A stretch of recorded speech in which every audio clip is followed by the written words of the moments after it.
पांचों पांडव और द्रौपदी वनवास का समय है वह आराम से गुजार रहे थे। देखते देखते वनवास का पूरा समय है वह पूरा होने के कगार पर पहुंच जाता है। केवल 1 वर्ष अज्ञात वर्ष का समय है वह शेष रह जाता है। उसी समय शनि महाराज की नज़र उन पांचों पांडवों और द्रौपदी पर केंद्रित होनी प्रारंभ हो जाती है। शनि महाराज ने अपनी गहरी दृष्टि के साथ देखा, मेरे को इनकी परीक्षा है वह लेनी चाहिए। शनि महाराज ने तत्काल उसी समय अपना रचना काल प्रारंभ किया और एक मायावी महल का निर्माण करना जंगल में प्रारंभ कर दिया, जिस महल के चारों तरफ 4 कोने थे और बीच के अंदर प्रवेश करने का केवल एकमात्र रास्ता था।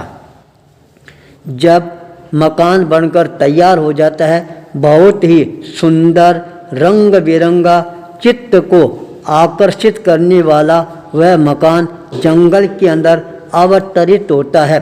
उसी समय भीम की नज़र उस मकान पर केंद्रित होनी प्रारंभ हो जाती है और वह तत्काल अपने बड़े भाई के पास में आता है। युधिष्ठिर को निवेदन करता है, वह मकान बहुत सुंदर है और मेरी इच्छा है उस मकान को एक बार मैं देख कर आना चाहता हूँ। अपने बड़े भाई की आज्ञा लेकर भीम है उस दिव्य मकान की ओर अपने चरणों को गतिशील बनाना प्रारंभ कर देता है। स्वयं शनि देव मकान के बाहर पहरेदार के रूप में खड़े थे। भीम जब वहां पर पहुंचता है और पहरेदार ने उसको रोकने का प्रयास किया, कहाँ जा रहे हो? मैं इस मकान को देखने के लिए भीतर प्रवेश करना चाहता हूँ। शनि महाराज ने कहा, नहीं, एक शर्त है, वो यदि तुम मानो तो भीतर जा सकते हो, वरना नहीं। भीम ने कहा, कौन सी शर्त है? शर्त यह है, 4 कोनों के अंदर एक कोने की तरफ तुम जा सकते हो। वहाँ पर जो दृश्य देखो उस दृश्य का हाल चाल है और उसका अर्थ है वह मेरे को बताना पड़ेगा। यदि तुमने हाल ठीक से नहीं बताया तो यहाँ पर बंदी गृह में रहना पड़ेगा, जब तक कोई मेरे मन के अनुकूल उत्तर देने वाला नहीं होगा तब तक यहाँ पर बंदी बनकर रहना होगा। भीम ने शर्त को स्वीकार की, भीतर गया पूरब दिशा की ओर। वहाँ पर हरा भरा जंगल नज़र आ रहा था, बहुत ही मन भावन पशु और पक्षी है वो वहाँ पर दौड़ते हुए नज़र आ रहे हैं। अचानक उसका ध्यान एक बहुत बड़े कुएं के ऊपर केंद्रित हो जाता है जो पानी से उफनता हुआ नज़र आ रहा था। पास में छोटे छोटे कुएं हैं वो खाली पड़े थे और वह उफनता हुआ कुआं है उन सारे कुओं को जल से भर देता है। थोड़ी देर के अंदर वह देख रहा है जो छोटे छोटे कुएं थे उनमें पानी का उफान है, आना प्रारंभ हो जाता है। बड़ा कुआं आधे से ज़्यादा खाली हो जाता है, पर वो सारे कुएं मिलकर उस कुएं को भी भरने में सक्षम नहीं होते हैं। यह दृश्य देखकर भीम का दिमाग चकराना प्रारंभ कर देता है। वापिस आता है। जब दरबार ने पूछा, क्या देखा? उसने कहा, आश्चर्यकारी दृश्य देखा, इसका अर्थ क्या है? कि ये तो मेरे समझ में नहीं आया। शनि महाराज ने कहा, तत्काल यहाँ पर बंदी बन जाओ। जब भीम नहीं आता है, अर्जुन भीम को खोजने के लिए आता है, भीतर प्रवेश करता है। फिर शनि महाराज ने उसको रोका और कहा, कहाँ जा रहा है? भीतर अपने भाई को और इस मकान के सौंदर्य को निहारने के लिए जा रहा हूँ। उसने कहा, नहीं, एक शर्त है, वो यदि मानो तो तुमको जाने दूंगा, वरना नहीं। भीतर जाकर कोई भी दृश्य देखो उसका अर्थ बताना पड़ेगा, अर्थ नहीं बताया तो यहाँ पर बंदी रहकर रहना पड़ेगा। अर्जुन ने कहा, मेरे को स्वीकार है। अर्जुन तत्काल भीतर जाता है पश्चिम दिशा की ओर और वहाँ पर उसने एक आश्चर्यकारी नज़ारा देखा। वहाँ पर खेती हो रही है, एक तरफ बाजरे की खेती है और दूसरी तरफ उसने देखा मक्के की खेती है। पर आश्चर्य, मक्के की खेती में से बाजरा निकल रहा है और बाजरे की खेती में से मक्का निकल रहा है, वह समझ नहीं पाता है। बाहर आता है, जब उसको शनि ने पूछा क्या देखा, देखा आश्चर्यकारी, पर मेरे अर्थ समझ में नहीं आया, तुम भी यहाँ बंदी बन जाओ। तीसरा भाई नकुल आता है और वह भी भीतर प्रवेश करता है उत्तर दिशा की ओर। वहाँ पर वह आश्चर्यकारी दृश्य है, देखता है वहाँ पर बहुत सारी गायें हैं, वो चर रही है। एक छोटी सी बछड़ी है, वह पास में खड़ी है। थोड़ी देर बाद के अंदर वो गायें उस बछड़ी का दूध पीना प्रारंभ कर देती है। यह दृश्य देखकर वह और ज़्यादा आश्चर्यचकित रह गया। गायें होकर बछड़ी का दूध पी रही है, अर्थ उसके समझ में नहीं आता है, उसको भी वहाँ बंदी बनकर रहना पड़ता है। चौथा भाई आता है, वह भी भीतर जाता है और वहाँ पर उसने एक आश्चर्यकारी दृश्य को देखा।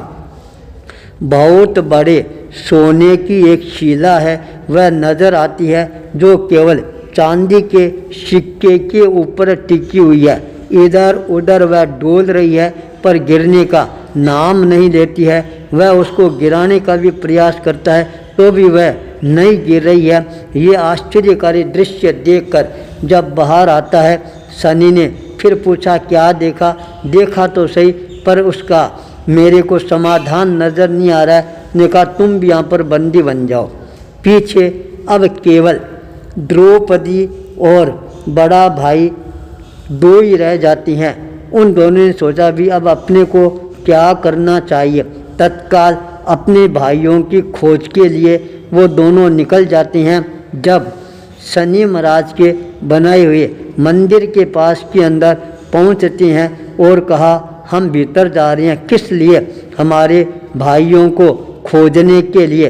तुम्हारे भाई तो बंदी गृह के अंदर बंद पड़े हैं।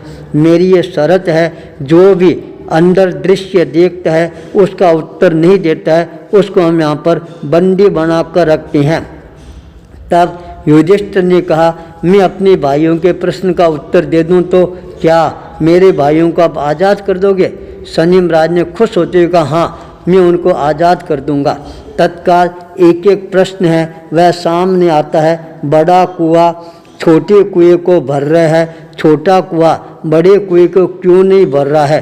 तब कहा कलयुग के अंदर ऐसा ही समय आएगा, बाप है अपने बेटों का भरण पोषण करने में सक्षम रहेगा पर बेटी हैं अपने बाप का भरण पोषण नहीं कर पाएंगे।